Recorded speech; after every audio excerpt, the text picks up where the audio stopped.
For Read Aloud today, we're going to hear Flowers Are Calling, words by Rita Gray and pictures by Kennard Pack.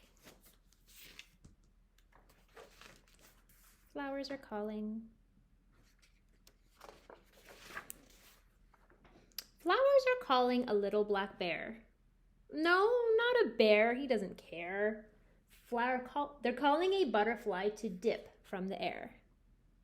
Pollinators. Flowers are calling a wet green frog.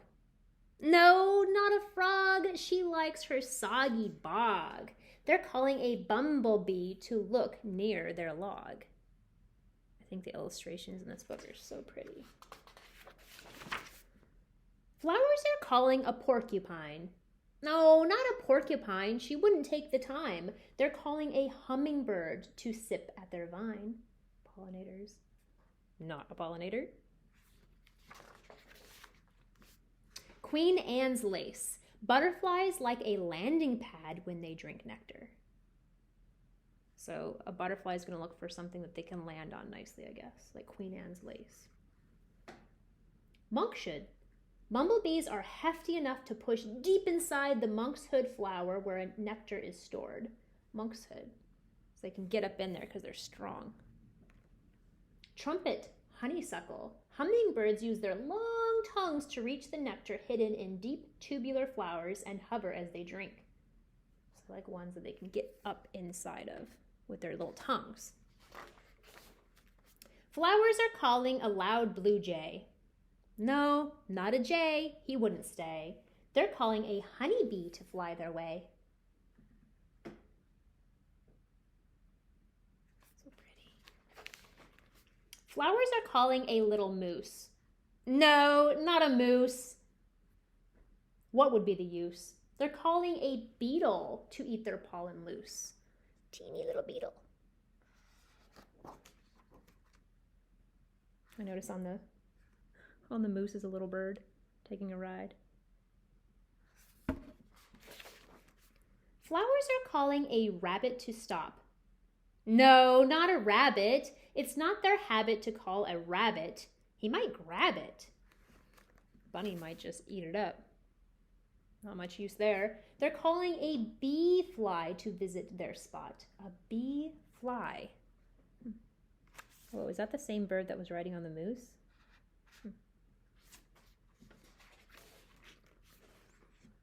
Apple tree blossom.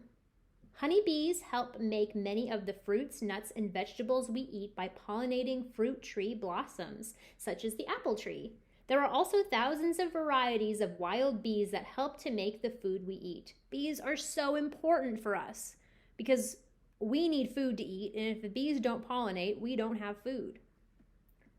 Magnolia. Oh, I love magnolia flowers.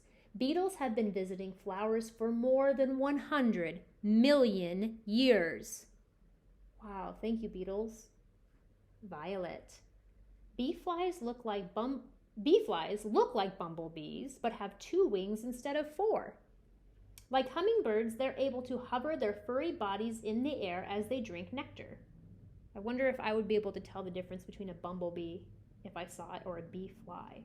I don't think I even knew about bee flies until I read this book. Flowers are calling a small brown snake. No, not a snake, for goodness sake. They're calling a pollen wasp with nectar to take. Zip. Pollen wasp. Flowers are calling a fat raccoon. No, not a raccoon. He doesn't care for white bloom or sweet perfume. They're calling a moth in the light of the moon.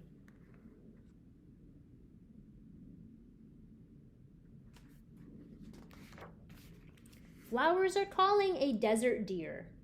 No, not a deer. He doesn't even get near. They're calling a nectar bat to flap over here. Oh, that bat's going after those flowers on those cactus.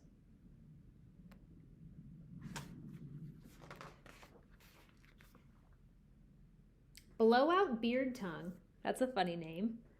Pollen wasps, like bees, make loaves of nectar and pollen to feed their young. Carden cactus. Lesser long-nosed bats, they have longer noses, have long tongues that can reach the nectar, kind of like the hummingbird, huh? Deep inside the bell-shaped flowers of the carden cactus. These cactus flowers unfurl for just one short night.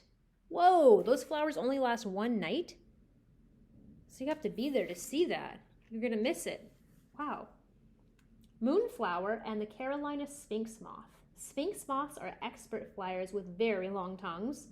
Like carden cactus, the blooms of moonflowers open for just one night and depend on the nighttime visits of moths for pollination. So they better hope that a pollinator is going to come their way if they're only open for one night. That's not very long at all. Flowers are calling a busy wren. No, not a wren. He's already seen them. They're calling some children to look again. The children are looking at the flowers. See some Queen Anne's lace. Butterflies. Oh, there's a butterfly too. We learned that butterflies like that landing pad. Look at a flower. What do you see? Well, you're going to see that there's color. Flowers that have daytime visitors tend to have bright colors so they can easily be found among the green foliage. Flowers with nighttime visitors tend to be very pale and very sweet smelling, making them easy to locate in the dark. So if you're really bright and white, it's going to be easier to see in the dark compared to like a dark flower, like a dark purple or something like that. Many insects can't see the color red and are instead drawn to yellows and blues. Oh, so that must be why they're different colors depending on what kind of pollinator they maybe need. All right, something else you can look at when you look at a flower: pattern. Many flowers use designs to help the pollinator find nectar right away. These designs are called nectar guides. How is the middle of your flower different from its outer part? Would these differences help a pollinator find nectar? We'll have a chance to do this soon, to look at a flower. Shape. The shape of a flower can tell you who might come to visit. Hummingbirds can reach deep inside long, thin flowers, but honeybees have really short legs and they need their nectar served in shallow, golden bowls, like those of the apple blossom. Bumblebees are rather heavy and need strong flowers that can hold their heft. Is your flower a tight cluster of small blossoms, such as Queen Anne's lace or a dandelion, then it will be good for all those insects that like a sturdy perch. Smell. Does your flower smell sweet or musky? Does it have any smell at all? Bees like sweet smells, and beetles like fruity, spicy scents. Night-active moths love flowers as fragrant as perfume, and nectar bats like musky smells. Some flies like rotten smells. Birds and butterflies use their eyes to find flowers instead of their sense of smell. Oh, so some smell them out and some just use their eyes. Time of opening. Does your flower open in the daytime or in the nighttime? If it is a night bloomer, it is calling to a night moth or a nectar bat. Day bloomers are calling to birds and insects who find food in the sunshine. Would you believe flowers need pollinators to flourish, and pollinators need flowers for nourishment? They need each other. There's that collaboration, that cooperation. A pollinator is any animal or insect that helps a flower to trade pollen with another flower like itself. Most flowers need to trade pollen with each other so they can make seeds, and these seeds will then grow into new plants. Here are some fascinating ways flowers call to their special pollinators.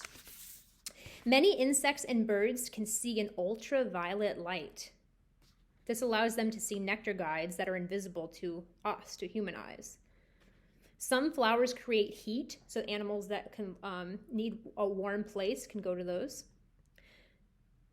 Some flowers can give them caffeine, like how adults like coffee or tea. It seems like some bees like that little extra boost of caffeine that gives them extra energy too. Some flowers can make an electrical buzz, and the buzz can tell a bee how much nectar a flower has left, so the bee can be like, ooh, that one has lots of nectar, I'm going there. Birds, bees, moths, bats, butterflies, and other pollinators are some of the most important creatures on Earth, because when they drink the nectar of flowers or eat pollen, they help plants to make new flowers. They keep it going and going. Okay. type. And that's the end of the book. I hope you enjoyed. I hope you learned something about pollinators.